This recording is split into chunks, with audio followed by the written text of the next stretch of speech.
I see potential for positive changes in response to the pandemic at both individual and societal levels.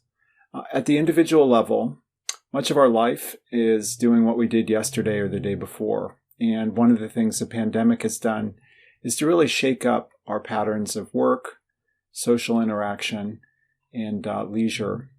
Often, these are painful and difficult changes, but out of this chaos and this alteration in our habitual modes of existence in these different domains, I think there are opportunities for really reevaluating what gives us joy and meaning in our lives.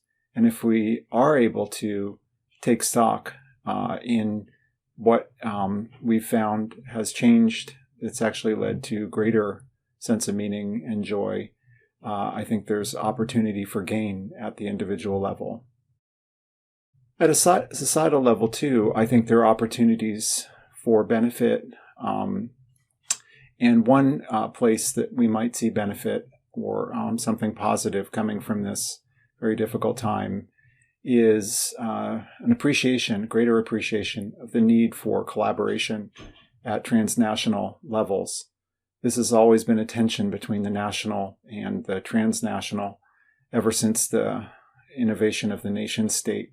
And it's been very difficult for us to remember the importance of collaborative activity across nations and across cultures. And I think this is an opportunity to see that there are threats, many threats, that we face as a species that really are best addressed at this collective level.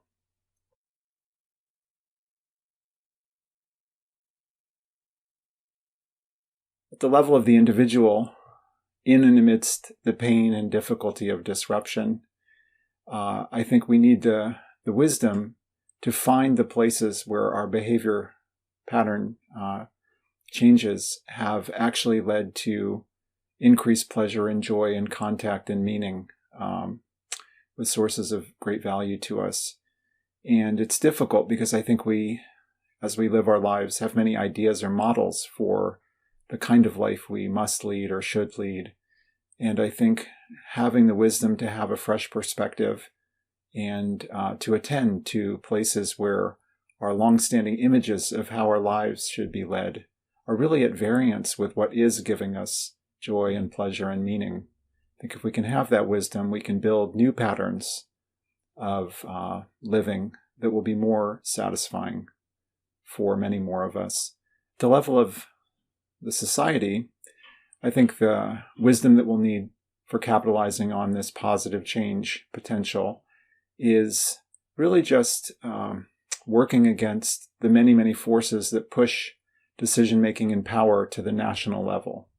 So I think resisting those forces and maintaining a long-term view of the importance of transnational collaboration will be crucial.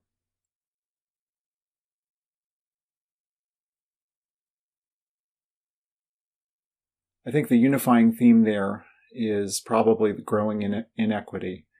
We, as is well understood, are experiencing growing inequity in distribution of resources across nations and cultures, and certainly within any given nation.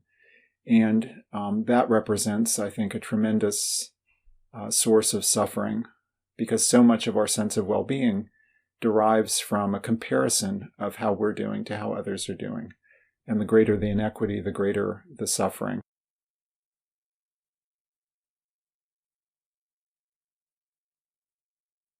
Again, we're looking to have individual and societal level structures that can support and sustain efforts to increase equity. And this is the classic trade-off in our temporal choice between short-term apparent gain and long-term much larger gain. And I think structures and practices that support a longer-term perspective with the appreciation of that greater equity will bring greater happiness for all of us are really going to be necessary to overcome this negative societal change.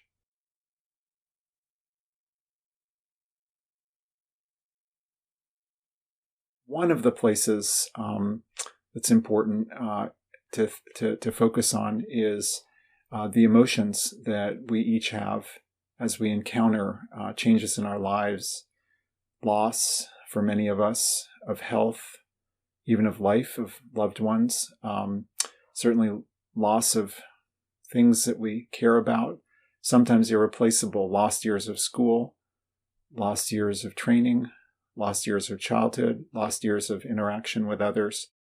And I think being aware of those losses is an important step to understanding that these negative emotions that are rightly generated are not destiny. We can, in fact, find ways to manage or regulate our emotions in productive ways, decreasing negative emotions through attentional practices and forms of cognitive regulation. And we can also increase positive emotions by finding joy and meaning in our interactions with others and in our pursuit of highly valued goals.